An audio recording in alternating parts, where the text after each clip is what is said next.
Everything we thought we knew about the Blake Lively and Justin Baldoni battle has just been flipped upside down because a newly revealed on-set moment from Idol has just been flipped upside down because a newly ripped upside down because a newly revealed on-set moment from that moment from It Ends With Us is exposing a twist so unexpected that it's forcing everyone to question who is really in control and why this improvised kiss is becoming the center of a much bigger story. And if what Justin's team is alleging is true, then this entire case may be heading in a direction none of us saw coming, and you need to hear every second of what we uncovered because this changes everything in the quiet ripple of Hollywood tension, where every whispered rumor travels faster than truth itself. This sudden eruption of behind-the-scenes footage from home, It Ends With Us unfolds like a fuse that finally catches fire and begins burning towards something far more explosive than anyone expected. And as these new clips surface one after another, a pattern begins to form, a pattern that raises unsettling questions about timing, intention, control, and the real narrative behind the conflict between Blake Lively and Justin Baldoni. And when you start piecing the fragments together, you feel this slow chill because nothing about these moments looks random. Every expression, every motion, every choice on that set suddenly takes on a different tone, especially this unexpected kiss, the one now spotlighted in legal filings, conversations, and claims that twist the perception of what was happening between them during production. And as more people rewatch that brief hospital hallway encounter, it becomes harder to ignore the way the entire moment seems to tilt in a direction few originally considered, and that is where the suspense begins building because, according to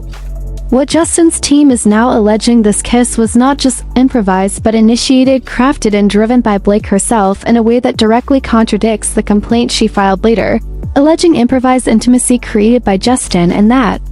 contrast opens a door into an even deeper mystery because if this kiss was filmed before her list of demands, before the restrictions, before the argument over boundaries, then why was it added? Who pushed for it? What purpose did it serve? And why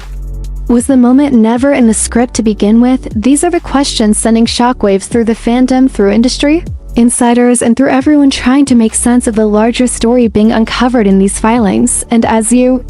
read the timeline closely, the tension grows because the claim suggests that this improvised kiss happened before the meeting, where Blake allegedly insisted on no unscripted physicality, no improvised affection, and no deviation from written intimacy guidelines. And that is where everything begins to twist because, according to Justin's lawyers, she was the one adding this exact type of unscripted moment just days earlier, which now paints a very different picture of what was actually happening inside that production. And when you revisit the footage with this new context, the entire energy of the scene shifts because you can see clearly who leans in, who moves first, who drives the moment, and that subtle detail becomes the centerpiece of this unfolding mystery, raising the possibility that this was not a spontaneous emotional acting choice but a nuance, but a calculated addition, something inserted into the film without the creative team asking for it, and something that could be repurposed later as evidence of discomfort or misconduct. And that idea sends the entire story into a new direction because if this improvised moment was something she created herself, then why did she later present improvised intimacy as something that happened to her instead of something she initiated? And what does that say about the broader claims about behavior on set and about the dynamic between the two actors as filming progressed? And when you look at the timeline again, the suspense tightens because this scene was shot mere days before the production shut down for the strike, and after that shutdown, the narrative around improvised moments shifted dramatically as if the meaning of that single kiss evolved from a creative choice into something positioned as a complaint and then into something weaponized in a legal filing. And that progression is what fuels the growing speculation because many are now asking whether this moment was always intended to become part of a much bigger picture, whether it was a piece placed on the board early so it could be moved later into a new position that would strengthen a larger narrative, and whether this was a moment that shifted the balance of creative power on set, making it easier for one party to claim discomfort and thereby dictate more control over scene scripts and production decisions moving forward. And while these are only theories, the filing suggests that Justin's team believes something along these lines may have happened. And that possibility alone is enough to send shockwaves through a case already brimming with tension, questions, contradictions, and an ever-growing stack of conflicting accounts. And when you read the deposition summaries, the dramatic contrast becomes even more intense because Justin describes a career shaped by respecting boundaries, having uncomfortable conversations about safety, and using his own past experiences to guide how he handles intimate scenes, while Blake's legal team has positioned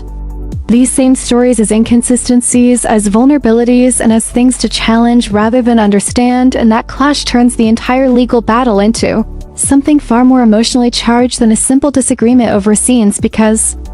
now the discussions involve personal history, past trauma, and the question of how someone interprets consent, fear, and discomfort in moments when power, fame, and pressure collide. And when you combine that with the timeline of the hospital kiss, the weight of the allegations, and the very clear contrast between what happened before the strike and what was claimed after the strike, you start to see why this case is spiraling into something much larger than a studio film dispute and deeper than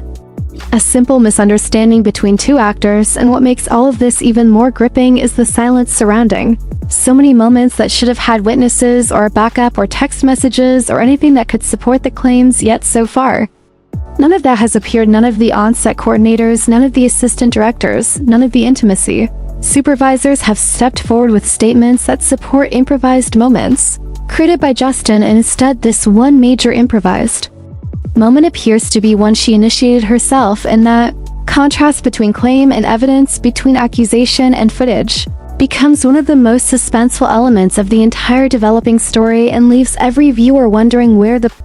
truth really lies, because if the sequence was added by Blake, then cut from the movie, then later framed as an example of discomfort, then the narrative may not be what it originally seemed, and every new filing, every deposition, and every leaked clip adds another layer of tension to a story that keeps darkening every time more details emerge. And that is why this moment feels so monumental, because this hospital hallway kiss is not just a kiss, it is a key, it is a turning point, it is a piece of the puzzle that may reveal intentions, motive, strategies, and contradictions that neither side expected to have exposed so publicly, and it leaves the US questioning what else was recorded, stored, sealed, discussed, or manipulated behind the scenes, and what will come next as more information surfaces and as this case pushes toward its next dramatic chapter. The atmosphere becomes heavier, the suspense thickens, and every small detail begins to matter in ways that could shift the direction of everything that follows. As the timeline expands and more of the hidden pieces begin sliding into view, the entire situation surrounding Blake Lively and Justin Baldoni grows heavier and far more complicated than the surface-level drama the public first saw, because now, with these depositions, filings, and clips all emerging at once, we begin to trace not just the events on set, but the motives behind them, and this creates a slow-rising storm that makes even the calmest observer feel uneasy, because something about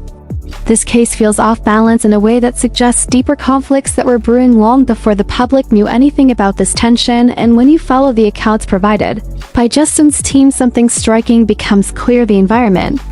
on set may not have been shaped by spontaneous actions, but by a subtle, quiet power struggle that was slowly unfolding between two people with very different approaches to control, collaboration, and the emotional weight of storytelling. And as more video evidence surfaces, many viewers are experiencing a shift in perspective, because nothing in these clips looks like a man forcing improvisation, but instead shows a professional actor responding to the energy of his scene partner. And that becomes especially important when you consider how this hospital kiss appears to have been initiated not by him but by her. And when that is placed against the allegations she later made, it turns into a contradictory pattern that feels impossible to ignore.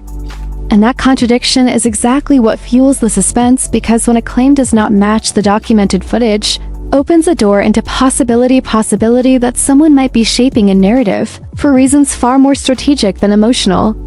And this leads to the uncomfortable question lingering in every discussion surrounding this case: was this moment added to support a future claim, or is this all one massive misunderstanding amplified by pressure, control, ego, and the complicated dynamics of fame and responsibility? And while no one outside the legal teams can say with certainty, the details emerging in these documents push the public toward one interpretation, and that interpretation suggests the kiss may have been a choice made for reasons other than the performance itself. And as the filings continue to expand, Justin's deposition becomes a major turning point, because in his account, he describes moments from his life that shaped how he approaches intimacy and Boundaries and those experiences make it clear how deeply he values consent, safety, and clarity in any scene involving physical emotion, and yet these deeply personal histories are now being used against him, twisted into something meant to question his credibility rather than acknowledge the vulnerability he shared. And that becomes another layer of growing tension, because when someone takes a story about overcoming a painful memory, a moment of confusion or violation, and repurposes it to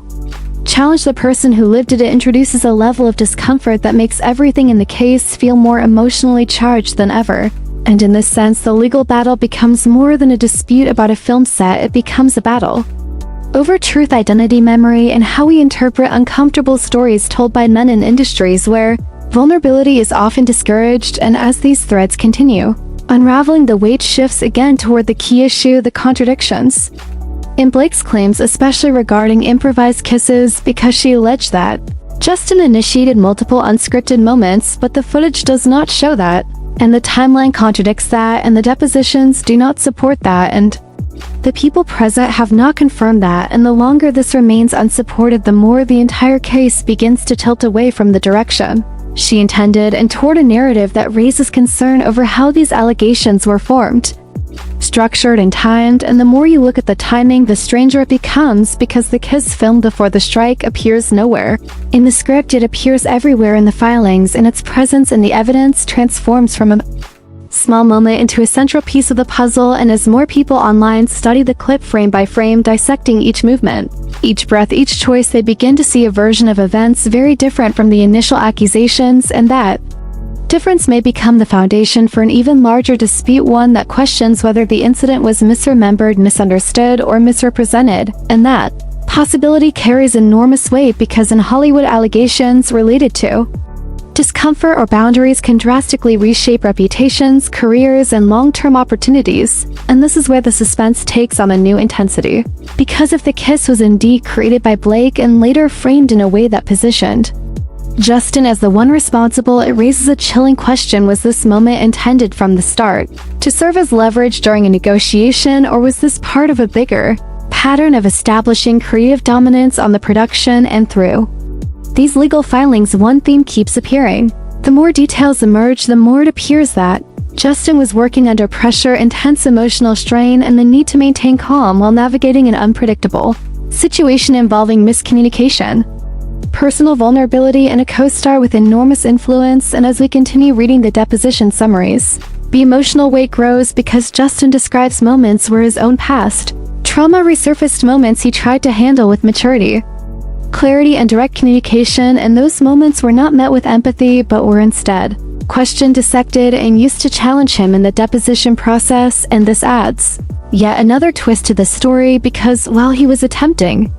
to establish emotional clarity and maintain boundaries, his vulnerability was transformed into another angle of interrogation, and that creates an atmosphere of quiet sadness beneath the legal fight, because here we have a man sharing the truth of his experiences, only to have those truths turned into tools to undermine him. And when you consider that alongside the improvised kiss and the contradictions surrounding it, the tension becomes almost overwhelming, because everything seems to circle back to the same central question: who was truly uncomfortable on set, who was truly improvising, and who was shaping the narrative afterward in a way that would benefit legal claims and media perception. And the deeper you go into the filings, the more you begin to sense a pattern emerging, a pattern suggesting that some of these allegations may have been constructed without the support of tangible evidence, and may have depended heavily on personal interpretations rather than what was actually recorded on camera. And so the suspense continues tightening like a rope, slowly twisting around every detail until even the smallest inconsistency begins to feel significant, because this case is no longer about a kiss or a scene or a moment. It is about truth versus presentation, experience versus allegation, and the delicate difference between discomfort that happens in real time and discomfort described in hindsight, when motive and strategy may color the memory in ways that reshape the story into something new entirely. And as this grows more complex, the public watches closely, wondering which piece of evidence will come next, which contradiction will rise, which new moment from set will be revealed, and what the truth will look like when all of this finally reaches the light in the end. Everything circles back to the undeniable truth that this case is the spectacle. This chaos surrounding Blake Lively, Justin Baldoni, and the explosive legal maneuvers unfolding has reached a point of no return. What began as a strategic attempt to control a narrative has spiraled into a public unraveling that Blake's team can no longer contain. No matter how many statements they release or how many influencers they attempt to silence, the courtroom disclosures, the shifting legal arguments, the inconsistencies that keep surfacing, each new revelation cuts deeper into the credibility she once relied on. Meanwhile, Justin Baldoni's side has only grown stronger. Every filing, every motion, every argument seems to reinforce the same underlying message: the truth does not fear exposure. And that is exactly why this story continues to escalate. The closer we get to the core, the harder it becomes for anyone to deny what's really happening. As the legal walls close in and public perception shifts dramatically, the question is no longer if this case will blow wide open, it's when and how many careers and reputations will be scorched in the fallout. One thing is clear, this saga is far from over, and the most shocking chapter has yet to be written.